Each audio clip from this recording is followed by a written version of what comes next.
Bonjour à tous et bienvenue dans cette nouvelle vidéo Bazinga. Ça fait longtemps que je n'en ai pas fait et là j'ai un jeu qui est une nouveauté, donc je vais vous le présenter rapidement et puis c'est un petit peu spécial parce qu'il s'agit du jeu Heroes of Normandy, qui est un jeu Kickstarter qui a eu beaucoup de succès il y a quelques mois. Il s'agit d'une boîte de pré-production que j'ai eu auprès des auteurs.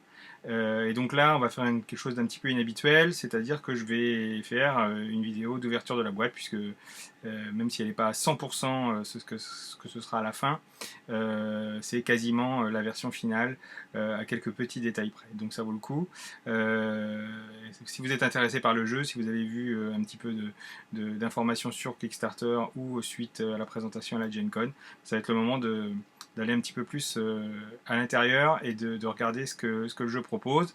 Je vais faire plusieurs vidéos, donc là c'est juste une ouverture de boîte pour celle-ci.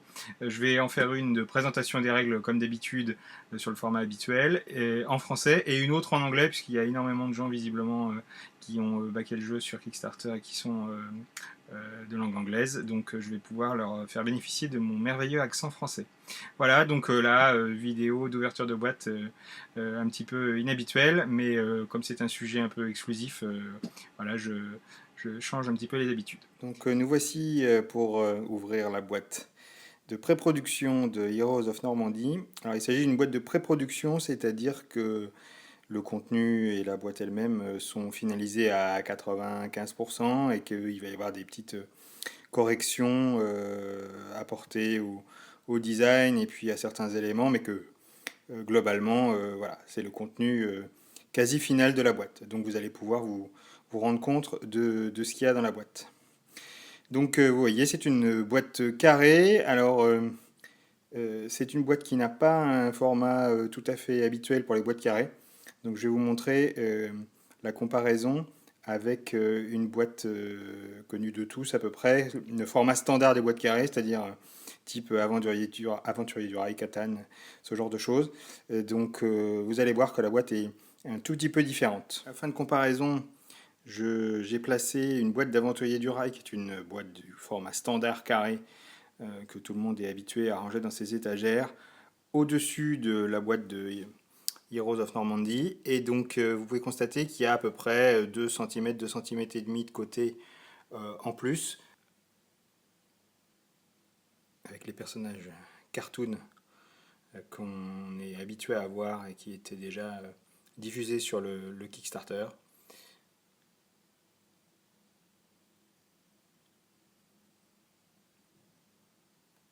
Le couvercle enlevé, voici ce que vous allez pouvoir trouver à l'intérieur. Donc une série de planches, bien sûr, et d'éléments de terrain. Alors on va les regarder les unes après les autres et vous allez pouvoir voir le niveau de détail. Voilà, vous avez des templates pour les tirs de grenades, par exemple, ou d'artillerie, les maisons, avec toutes les informations qui sont présentes, avec des pictogrammes qui permettent de savoir exactement quels sont les effets sur les lignes de visée, les dégâts, les protections qu'ont les bâtiments ou les éléments de terrain, sans avoir à se référer aux règles, ni même à une aide de jeu. Donc ici, vous avez des options et des héros. Et ici, des éléments, voilà, ici c'est un système qui permet de couper les haies et donc de passer dans le bocage, des pions de vétérans, des choses comme ça. Voilà. Alors, pour vous montrer les bâtiments, au revers de chaque bâtiment, une fois que le bâtiment a été détruit, vous avez qu'à retourner la tuile pour vous retrouver avec ce qui est bien sûr la partie ruine de la... Ah, ici, les points d'interrogation, ce sont des tuiles pour les unités qui sont embusquées. Donc on ne peut pas savoir ce qu'il y a dessous. Enfin, c'est un système différent, plutôt que je vais vous le montrer directement. Vous voyez, de ce côté-là, vous avez le point d'interrogation. Et de l'autre côté, vous avez des lettres A, B. et ainsi de suite, et donc et des petits pions ici. Donc ça vous permet de référencer hors carte ce qui se trouve sous le A, ce qui se trouve sous le B. Voilà, d'autres éléments un peu partout. Je ne vais pas tout vous montrer parce qu'il y en a de très nombreux. Ici, ce sont les pions d'objectifs. Voilà, une autre planche, on continue. Donc ici, la piste qui va permettre de mesurer le temps de jeu, parce que les parties se font en 8 tours, essentiellement. Toujours des templates. Alors ici, ce qui est un peu au cœur du jeu, qui sont les tuiles de commandement. Alors je vais dépuncher une tuile pour vous montrer exactement. On va prendre celle-là, la tuile américaine, avec la caricature de Lee Marvin. Voilà. Donc, en fait, le principe, donc vous voyez, je l'ai dépunché, et ensuite vous enlevez ici. Alors après, vous voyez, comme ce sont des boîtes de pré-production, ça sert à caler les découpes, les choses comme ça. Donc, s'il y a des petites erreurs, des choses qui ne tombent pas bien au milieu pour l'instant, ce sont des choses qui sont justement en cours de réglage. Donc, vous pouvez voir à quoi servent ce genre de choses en termes de fabrication. Donc, hop, on va essayer de faire la mise au point. Donc, vous voyez ici une grande tuile avec des points ici, qui sont le coût de l'ensemble. Et en fait, le principe du jeu au moment où vous constituez votre unité principale, c'est que vous allez pouvoir donc glisser à l'intérieur, dans les trous, des tuiles de taille adaptée, en faisant en sorte, hop, il faut que je me rapproche, en faisant en sorte que les bords colorés coïncident avec les bords des tuiles que vous allez acheter. Alors, par exemple, vous voyez ici, vous avez de chaque côté le ruban tricolore. Et ici, vous avez des tuiles qui sont de taille adaptée, de la bonne taille, et qui ont les bons bords. Donc, ce sont des tuiles que vous pouvez acheter et mettre dedans. Donc, en fait, chaque unité va finalement être constituée par tous les éléments que vous aurez achetés et que vous pouvez mettre à l'intérieur. Ni plus, ni moins. Donc, voilà les tuiles principales. Ici, c'est la valeur. Donc, toujours, beaucoup de choses, beaucoup de tuiles. Ici, encore des héros, toujours double face. Vous voyez ici, celui qu'on retrouve sur la couverture de la boîte. Allemand, américain, des tuiles d'objectifs. Et ça, ce sont des unités. Alors, on verra dans la vidéo de gameplay à quoi tous les pictos peuvent correspondre. Mais voilà, hop, en regardant bien en zoom, vous pouvez voir l'illustration, format vue du ciel, de chaque tuile. Vous voyez, il y a là, le héros dont on a parlé tout à l'heure, Clint, il se trouve sur cette planche-là. Donc voilà. Une nouvelle.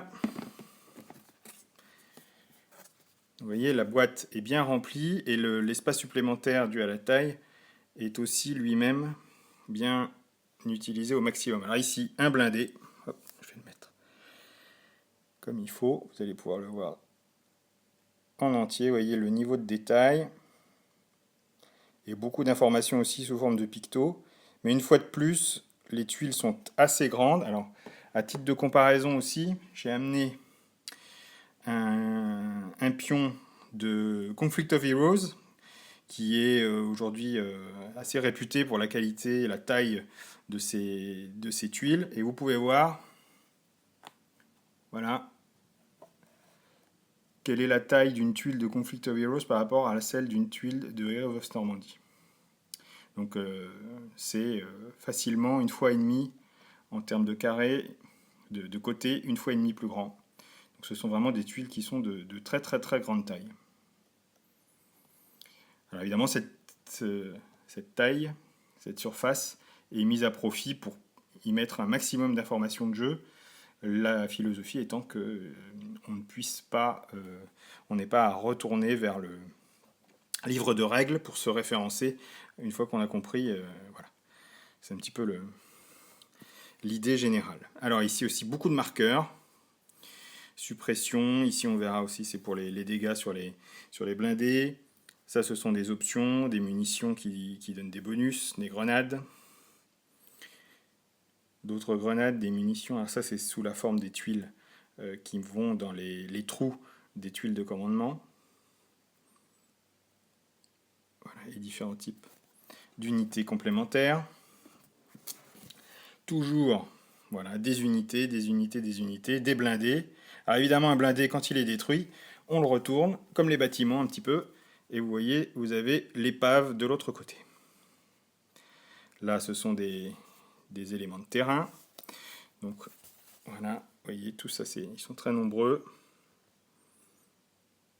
Essayez de ne pas bouger trop vite, pour que vous puissiez bien voir les détails. Encore, ici, vous avez des Half-Track, un Panzer IV.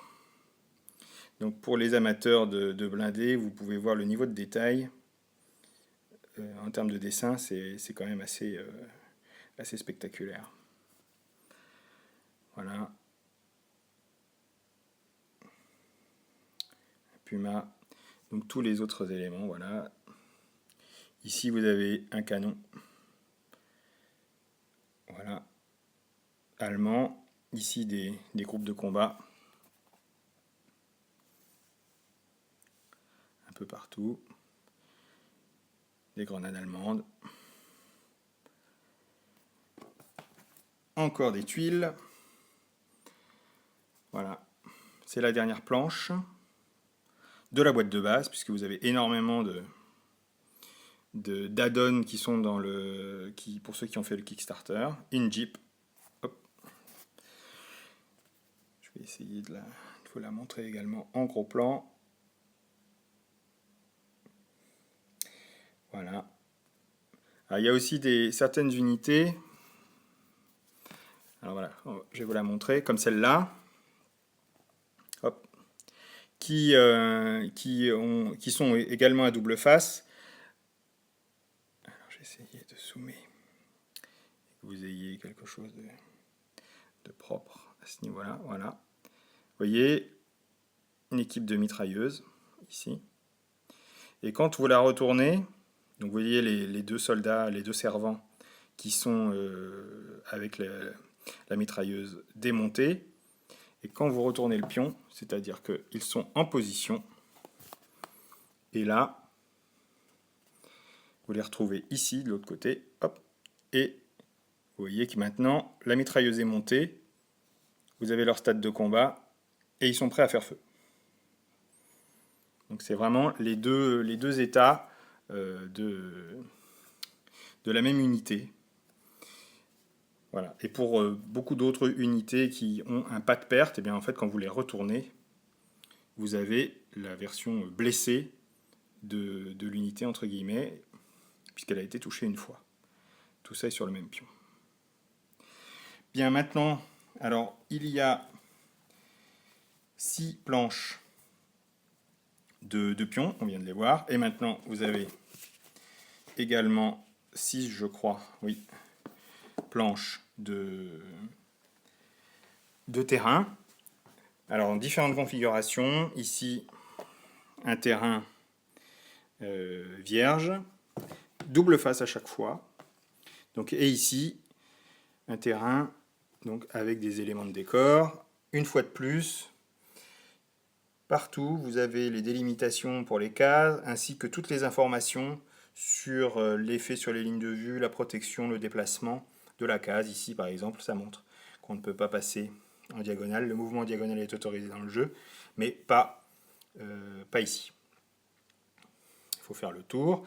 Donc voilà, ces différentes informations. Les informations sont assez logiques. Une fois qu'on a compris le système des pictos, ici, vous voyez, plus 2 à la défense de l'infanterie. Ici, le sens interdit, ce sont les couleurs des blindés lourds et légers, enfin des véhicules lourds ou des véhicules légers.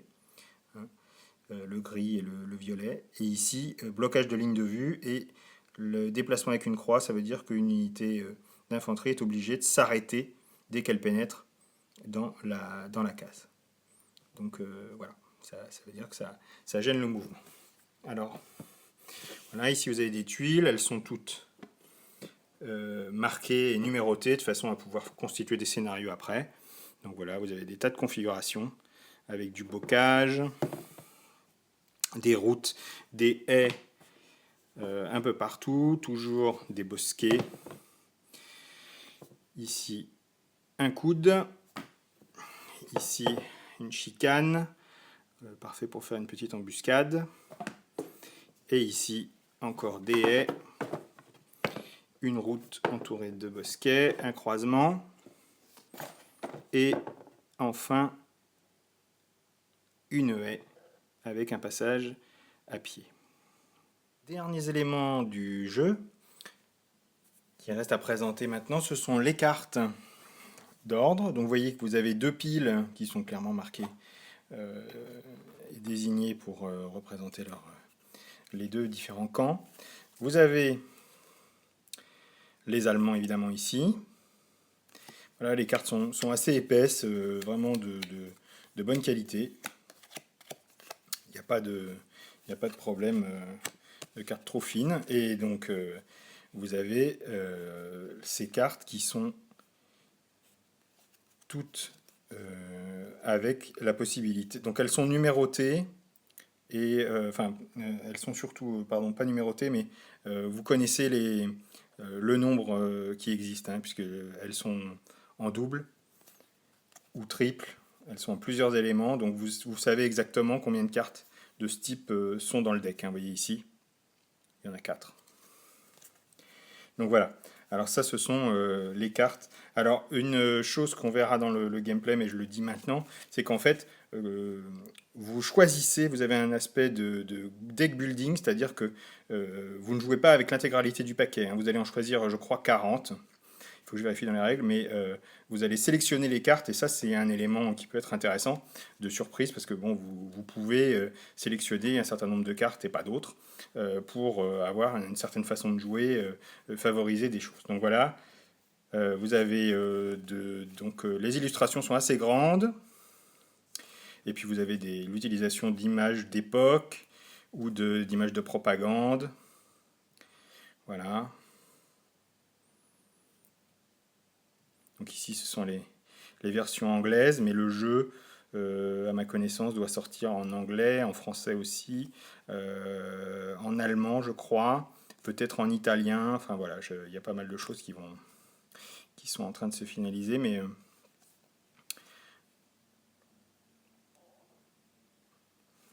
voilà, donc vous retrouvez les pictos et donc les cartes en tout genre.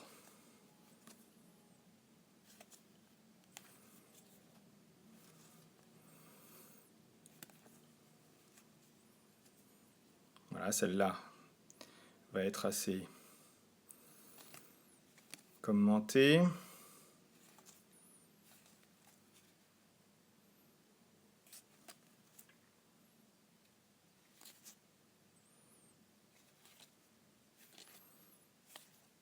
Voilà, beaucoup de choix, d'un côté comme de l'autre. Alors maintenant les cartes du joueur américain. Donc toujours le même principe. Ici, ce sont des cartes voilà, de soutien. Et là,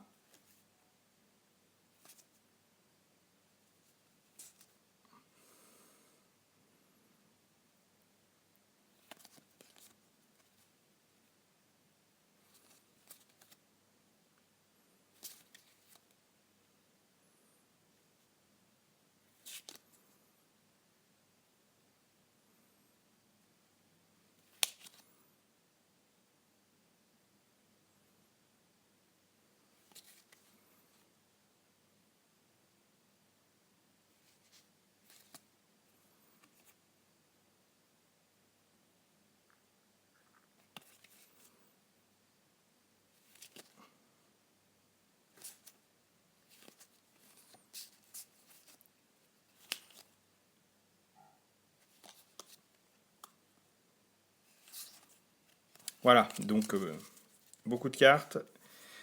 Les cartes sont assez agréables. et très bien illustrées. Vous avez vu, ce sont pas d'illustrations originales, mais des photos d'époque ou des photos de propagande. Donc ici vous avez les tuiles d'ordre, donc on verra dans le gameplay comment elles sont utilisées. Donc une série pour chaque camp assez épaisse. C'est du bois avec une sérigraphie de chaque côté et les couleurs sont un peu différentes. Donc vous voyez pour les Américains, ils sont numérotés. La même chose pour les Allemands, avec un dos et un numéro et des dés spéciaux américains et allemands. Donc vous avez